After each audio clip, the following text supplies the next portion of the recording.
Hello and welcome to episode 18 of the Candor Beach podcast. Today we are going to talk about the fall of Western civilization. So, in my opinion, things like an economic decline or political instability, social unrest, um, potentially cultural or religious factors, like if you were throwing back to Alexandria, um, environmental factors, if you were looking at Pompeii, disease and epidemics. These are factors that can derail a civilization and can cause a collapse. Sailesh, in your opinion, what causes a civilization's collapse? What are we seeing today? In my opinion, the major civilization collapse is population decline, like massive population decline. And it happened previously. Disease also caused a lot of population decline during the plague.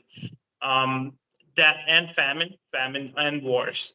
So, but majorly at this present era, I think it's going to be majorly population decline. All right, so where do we see this population decline? So we saw a population decline back in Japan. That was one instance. We are seeing issues in China where you have a predominantly aging population. The one-child policy hurt China from the perspective that they don't have a lot of young people anymore for the number of industries that they have, and that's required a bunch of cross-training. You see a decline in fertility overall. So what, in your opinion, is the major impact of population decline in the West? Because the examples I cited were primarily these. So population decline is going to cause societal collapse. And first, it's going to be economical collapse, then societal collapse. So it's going to be. I don't mean to sound doomsday, but that's the trajectory. Like a lot of people talked about this. There was Jordan Peterson who actually talked about it. Elon Musk also talked about it. There was, it is yeah, he true. just has 9 children. Yeah, it is true. We will not see 9 billion human population. We are at the top of the curve. It's going to be downward post this, because if you look at it, the most consuming countries, like the US, Europe, Japan, and China, they consume 70% of the world's consumption, are in rapid population decline. I see. I also did hear this on a podcast that we are at that the fertility rate amongst people are dropping. Like sperm motility was something that people have been talking about for a while, and how sperm motility is dropping, the sperm count is dropping. Fertility overall in the human population is falling by at least 1% every year, and this has been happening for the last 50 years or so. So that's a major factor that is going to cause a suppression in the increment of our population. But then you still have 8 billion people there. If you were throwing back to Japan, there is this whole push by the government for young people to go out and get married and have sex, because it's hard to imagine from our perspective that you'd have, like, the government would provide you with incentives to go about creating a family for yourself. But that's something that Japan's been facing, because if you look at the population pyramid there, the aging populations, the group that the aging population occupies is much, much wider than what's coming in to replace the current population that's taking the economic strain, so to say. The same thing we've seen in China, or are seeing in China.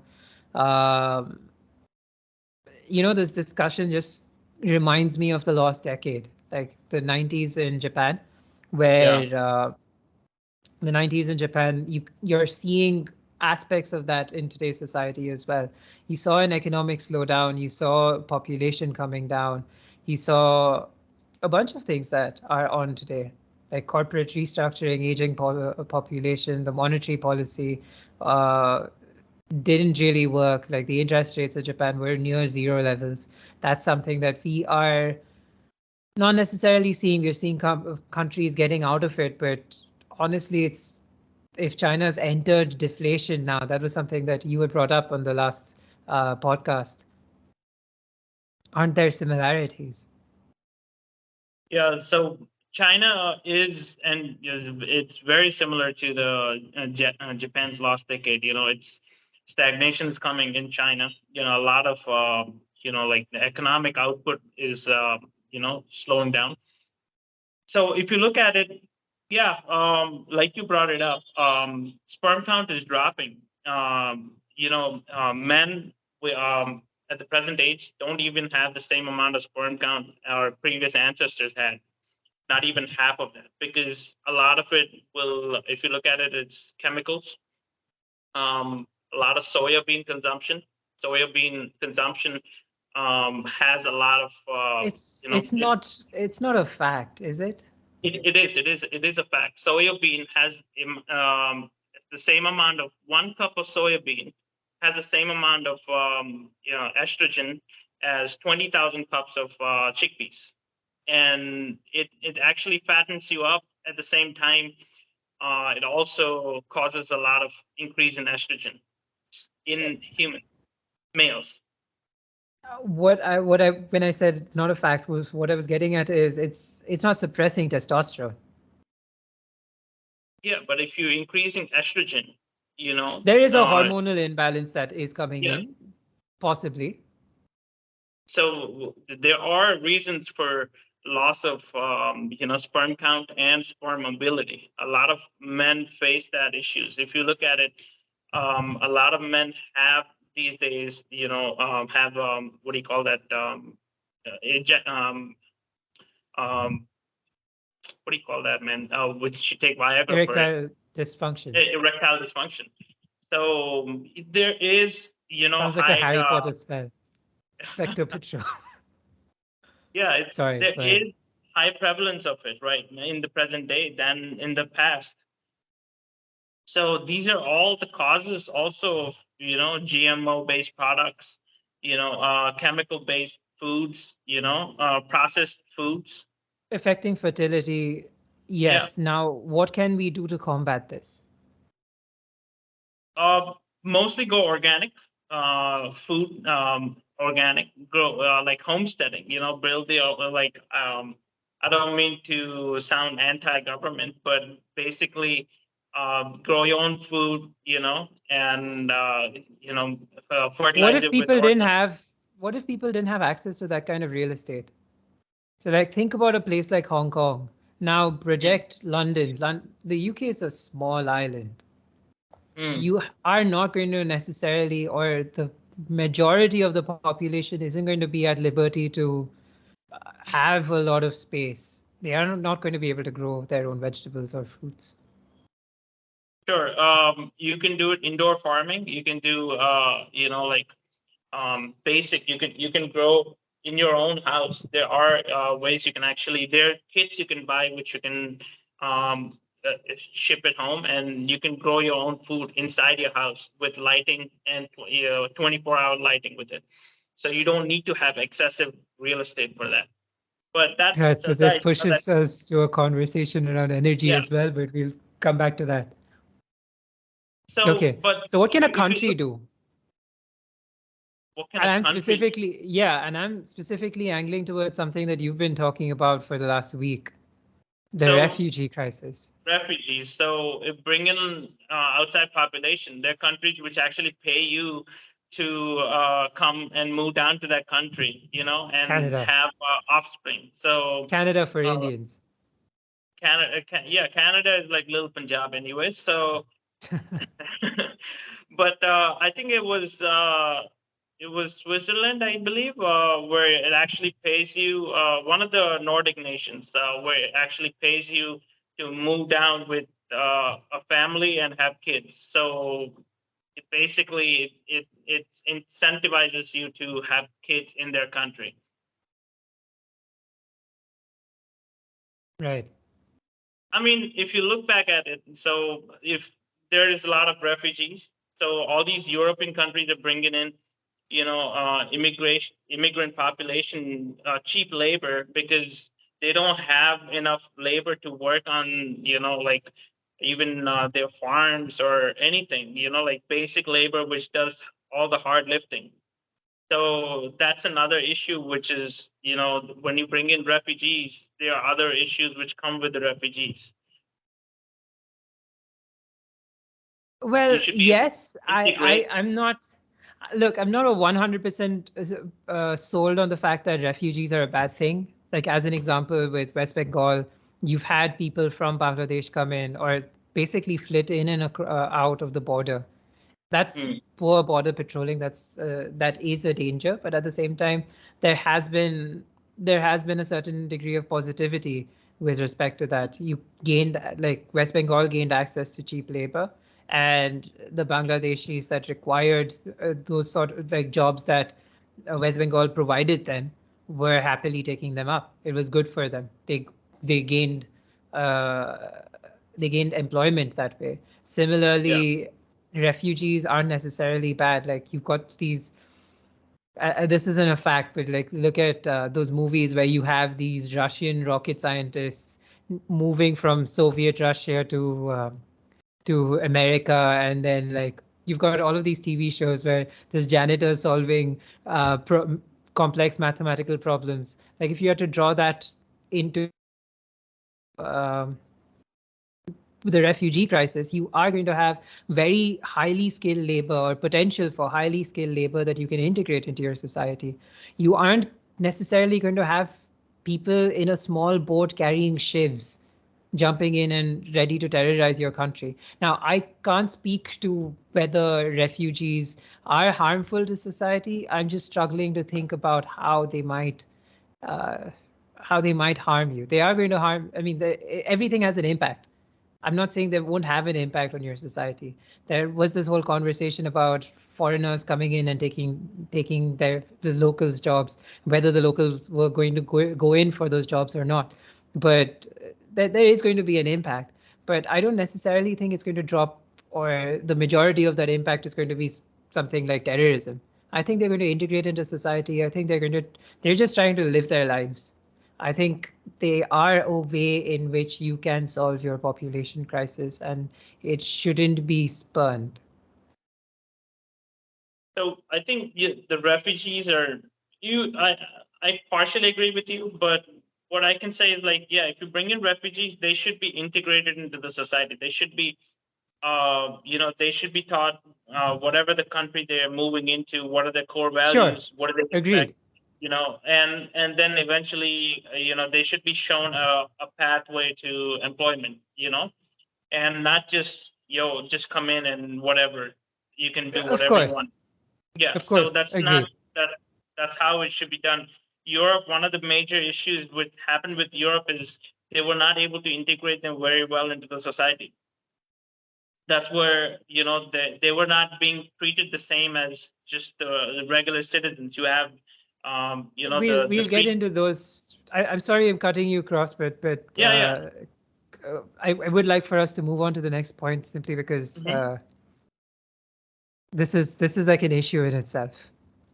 Yeah. Right. So let's talk about the economic decline that we are seeing. So, as an example, throwing back to the last decade again, like one of the reasons that we saw a stagnation during that decade was because of acid bubble bursts.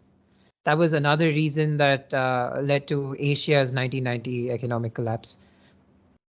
What, in your opinion, are potential bubbles that we are experiencing today? The real estate bubble, which is happening, in China, the Evergrande collapse. Hmm. So there are multiple bubbles which gonna, the burst. There is the real estate bubble which is happening, the debt crisis, the debt bubble. So if you look back, all these countries are going into this new era, the new era, and they're going down with decline in population, and then there is on top of it the debt bubble which is going to come along with them. So these What do you mean older by generations, debt bubble? so the debt is constantly increasing, it's not coming down. So each and Uh, every they're always adding onto the debt.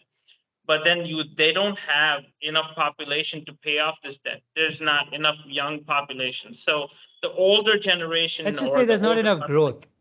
Let's just say yeah. there's not enough So growth because there are multiple factors. It's not just population there. exactly. So the day of reckoning is going to come. They might have to default on their debt. So because they cannot pay this debt, that's a debt bubble itself. And what causes debt? Or what caused this debt? What causes this debt is consumption, excessive consumption. So No, but what I meant specifically was what I was thinking back to was during the stimulus checks during the lockdown.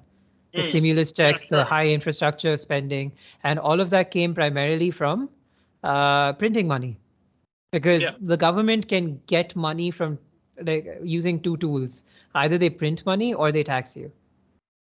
It's Yeah. incredibly unpopular to tax people, which is why governments try to make sure that the increment is controlled. It's not like from 10% to 30% or 30% to 50%. But at the same time, like if they're unable to do that, like during the lockdown when people were suffering, when people weren't able to generate an income for themselves, the government decided they'd go through the printing money route. So to print money, they created debt. They basically created bonds that the Federal Reserve took care of and floated that out into the market They're out of thin air. and printed money. And printed money, yeah.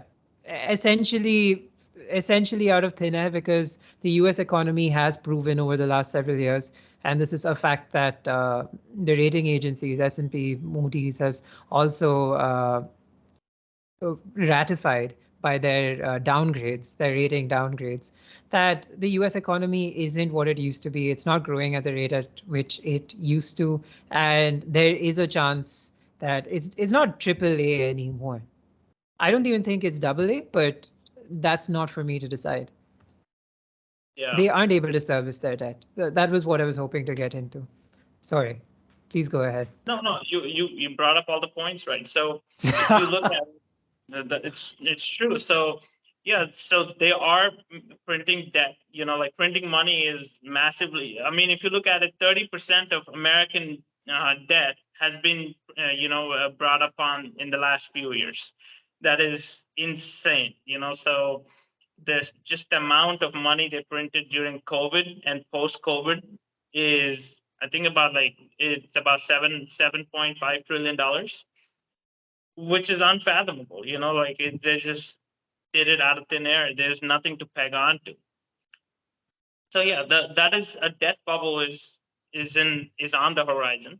And then the real estate bubble, if the debt bubble is gonna burst, eventually the real estate pricing is all gonna go down. So that is another major bubble which is gonna burst. It's already happening in China. Just to add to the real estate bit, China you have thoroughly covered in 2 podcasts. Need I remind you?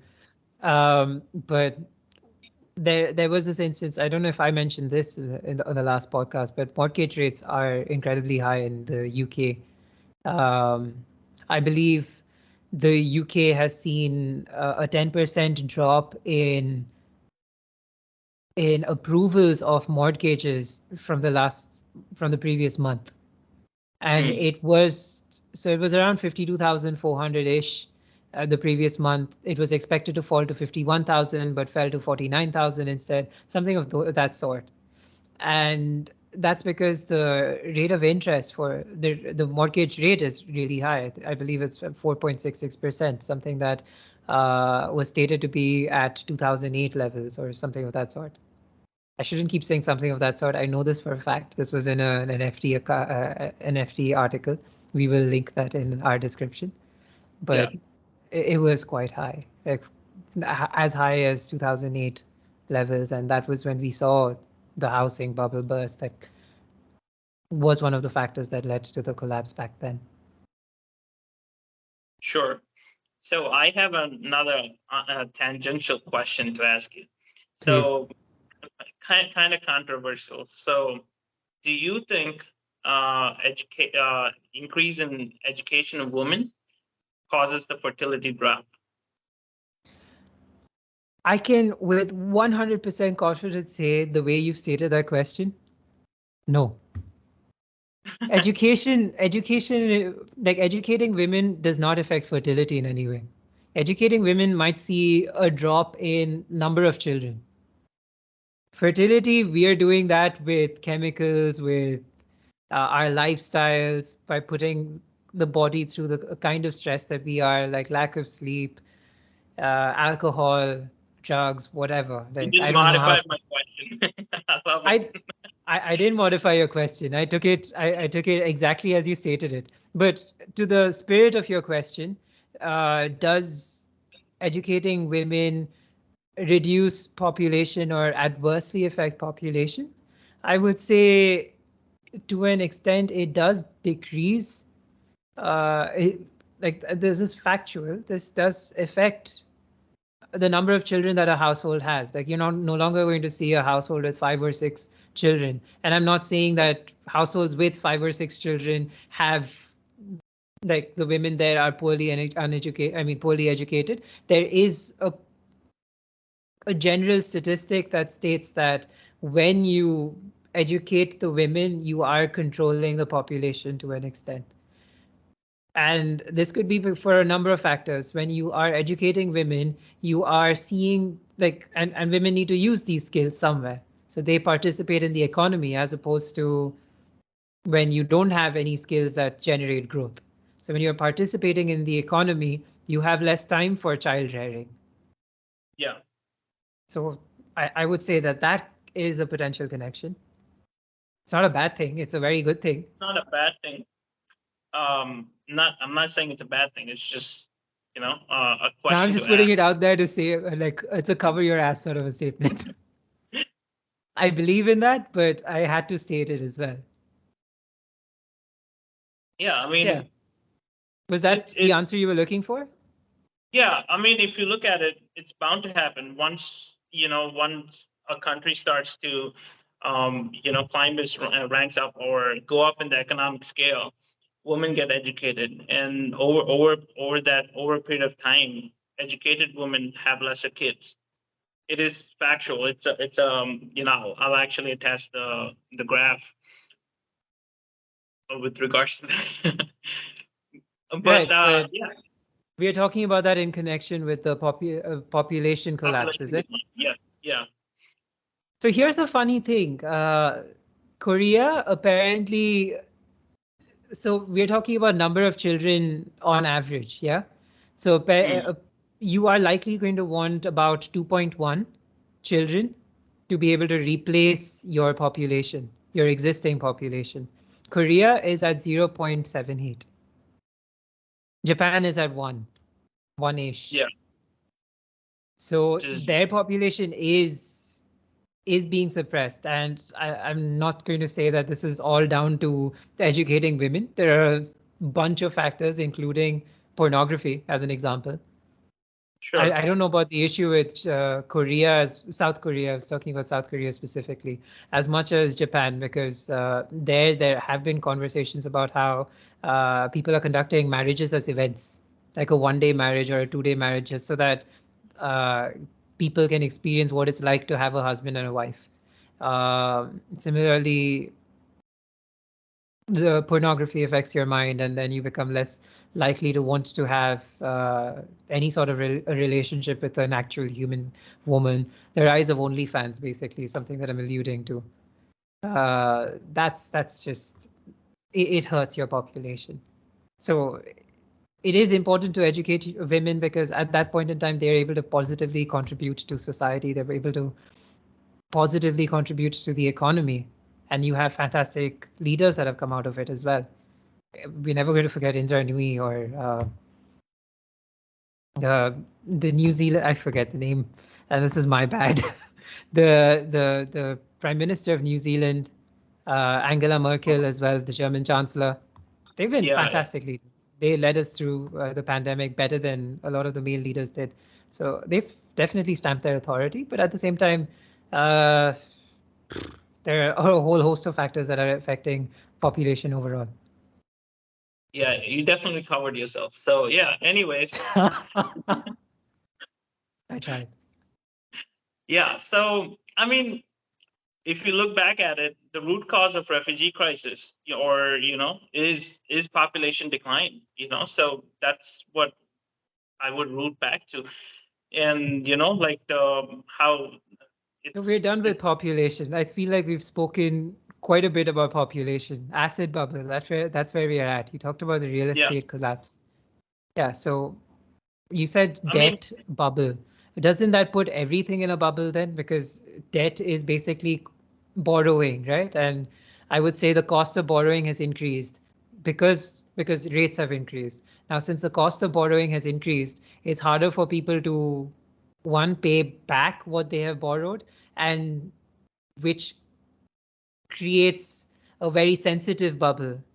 Because like you said, if there is accumulated debt and it's become more expensive for me to borrow, and that's what's seen the collapse of a few banks, like Silicon Valley Bank collapsed because their debt was primarily in what? In treasury bonds with a rate that was not on par with market rate. So when they sold, yeah. it was basically a fire sale, and then that led to a run on the bank, etc. I mean, another major thing is de-dollarization. So if you look back, recently we had this in the BRICS meeting. So if the launch of the new currency, which is going to challenge the dollar, it's going to be There another are talks major. of a new currency, right? Yeah, It there's isn't a thoughts of fact it. yet. It happened previously too. If you look back, Africa tried to establish currency previously, a single currency with all the countries together. Gaddafi Bitcoin. tried to do it. Bitcoin. Yeah, Sorry. Bitcoin. Bitcoin. I mean, Bitcoin. I don't think it's gonna challenge the dollar itself, but Now, what are it your thoughts on happened. cryptocurrency? Because we see de-dollarization, just like we've seen a movement away from the British pound back in the day, or the krona, or what was the Dutch currency called? I forget. Um, I'm not even sure. Yeah, just to move along the conversation, like the Dutch currency, like when Yeah. the Netherlands dominated a certain sect of society. We are seeing a move away from these currencies. Why not cryptocurrency? Cryptocurrency. There is always the governments are always, they don't like cryptocurrency because once you go start using cryptocurrency, except El Salvador, the other country, a lot of countries don't actually like it because it's going to challenge their own currency. So if you look in India itself, our financial minister, had a lot to say about the cryptocurrency itself. Nirmala So Sitharaman. yeah, so there is a lot of issues uh, when it comes to the government and cryptocurrency. So it's not going to become mainstream. They want to make cryptocurrency an asset more than a commodity, like more than a currency. So there are a lot of countries which are pushing cryptocurrency to be an asset more than a currency, including America. So if you look at, like I would say more than the cryptocurrency, de-dollarization is going to become a weaponized tool. So because a lot of countries are sick of the American and European hegemony over their currencies and the weaponization of it. Right. So basically, metaverse, and this is a slight tangential. So the metaverse and currencies that govern these metaverse lands, like Decentraland's Meta or Sandbox's Sand, they're not going to go anywhere. Roblox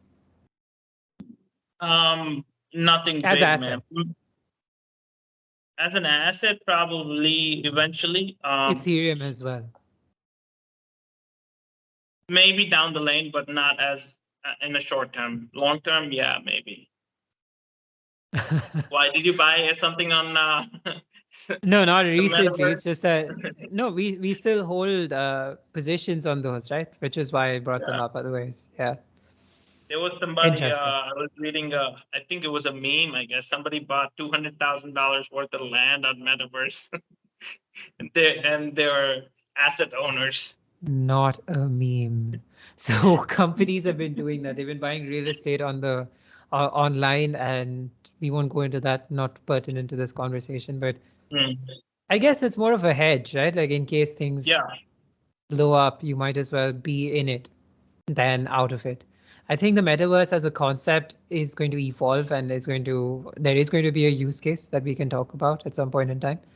But yeah, it's not going to cause civilization collapse for sure.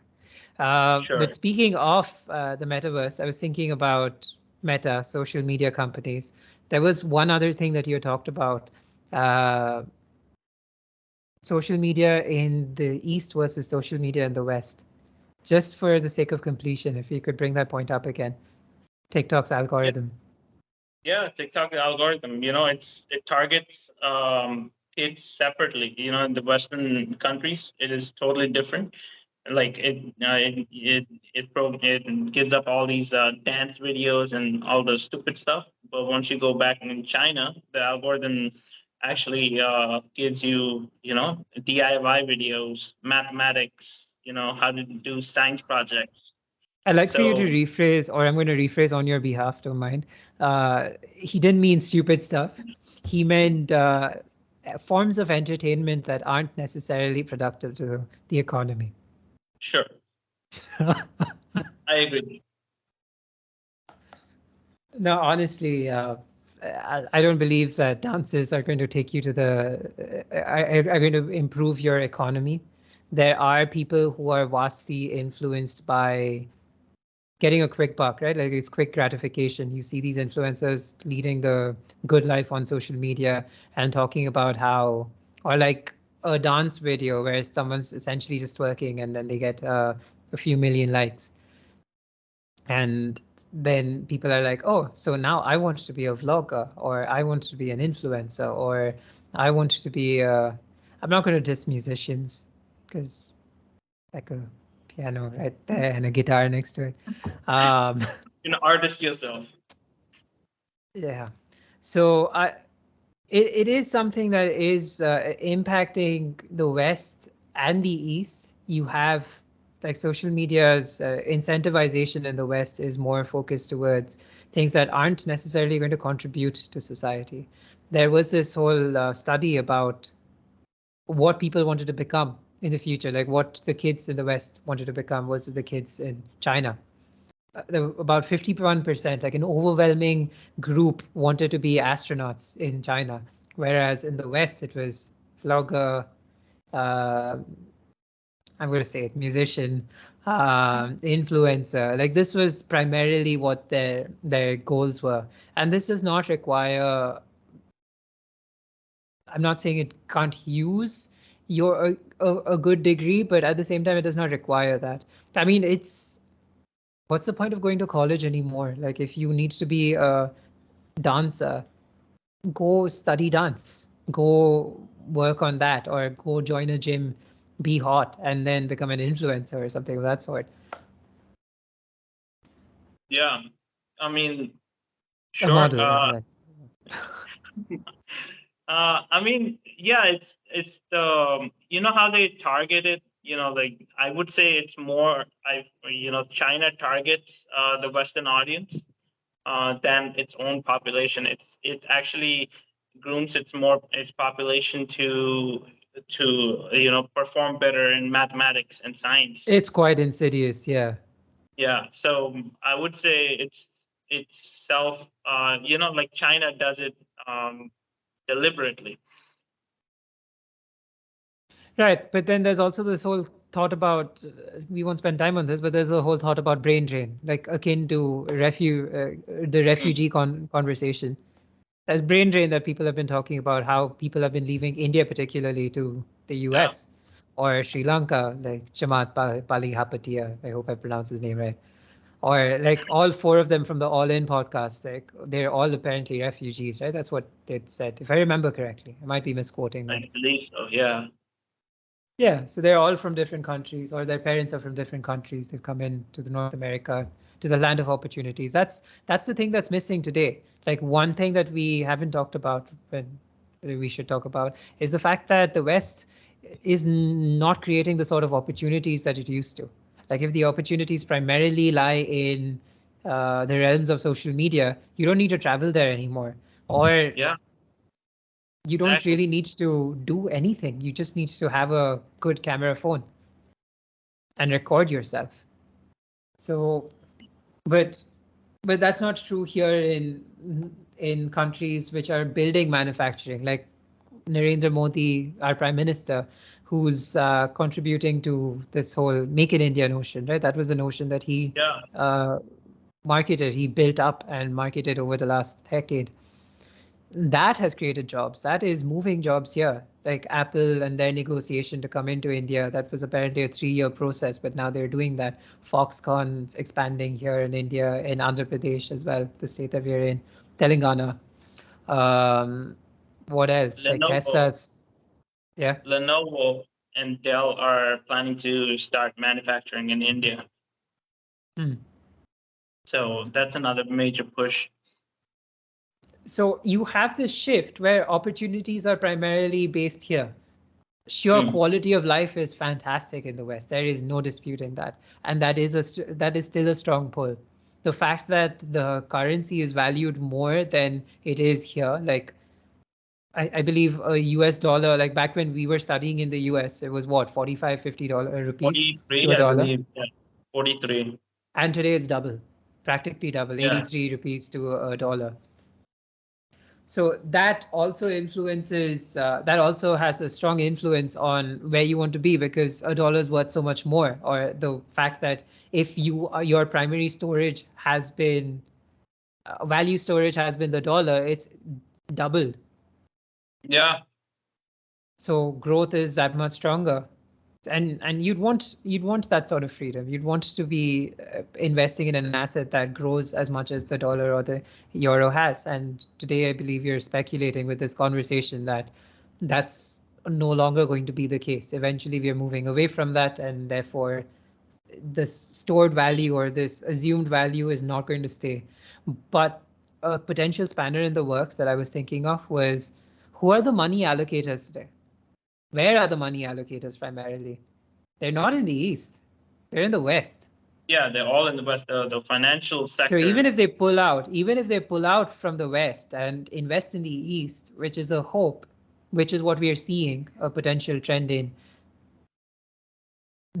what is their currency going to primarily be valued in? What are they going to transact in at the end of the day? They're going to transact in their home currency. So is the dollar or the euro going to completely collapse? Absolutely not.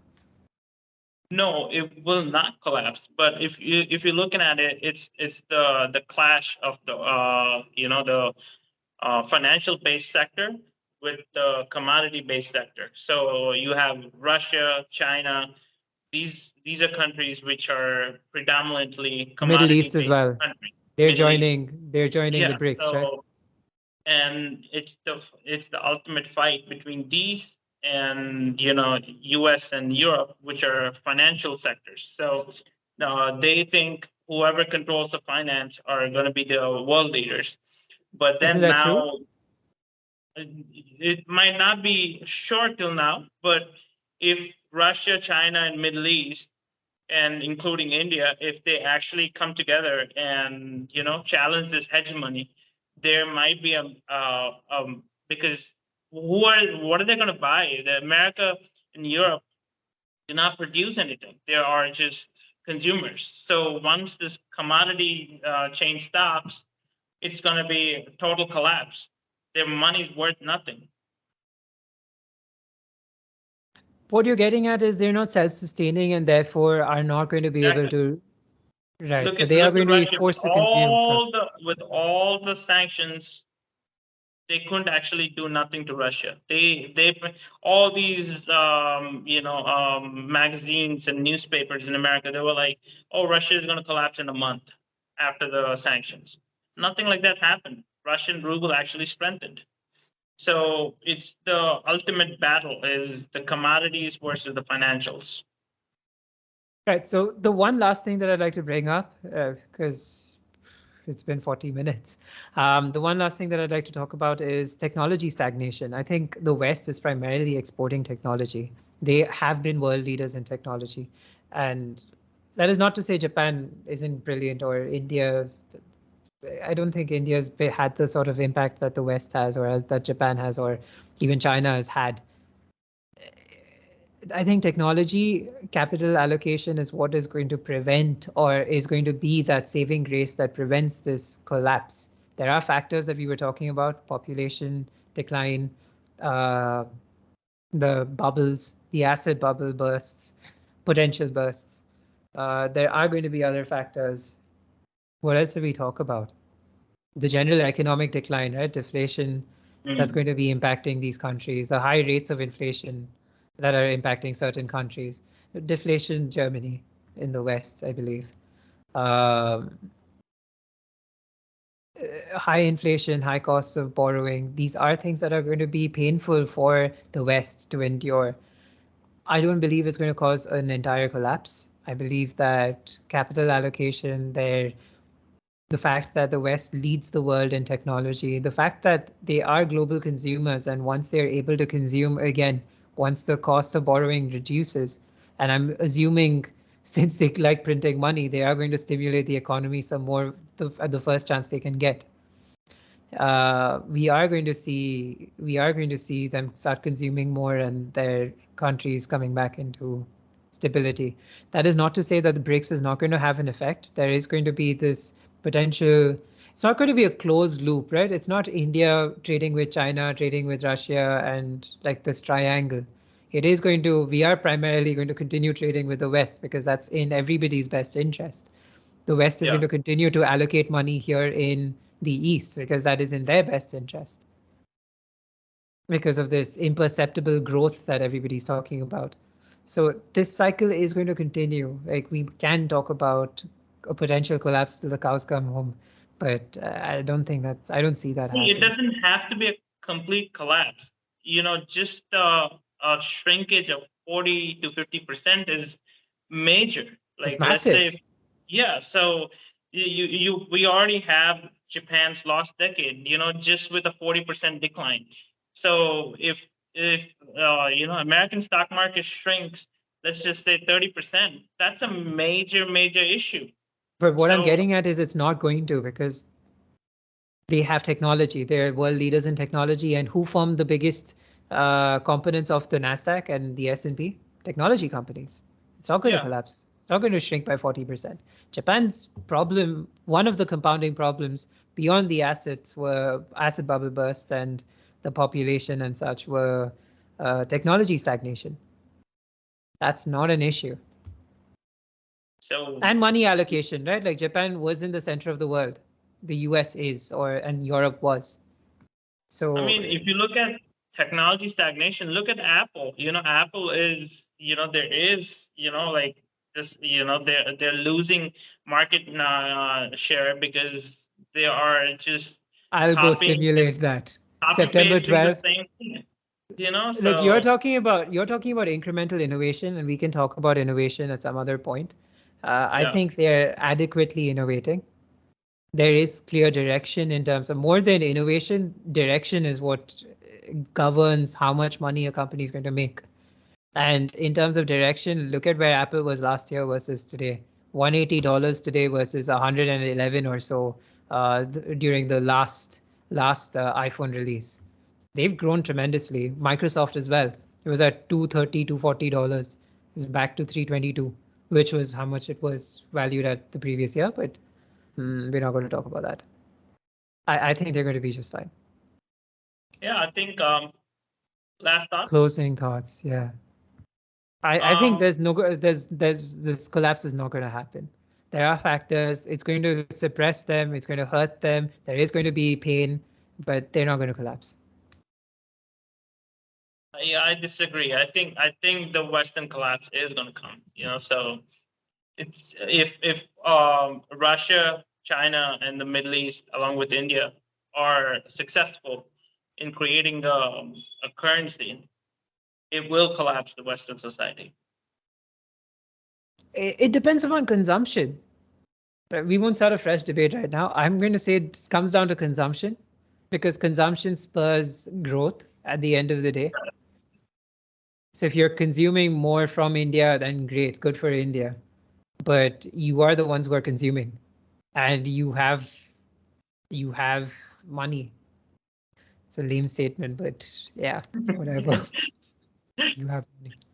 Well, yeah, I think I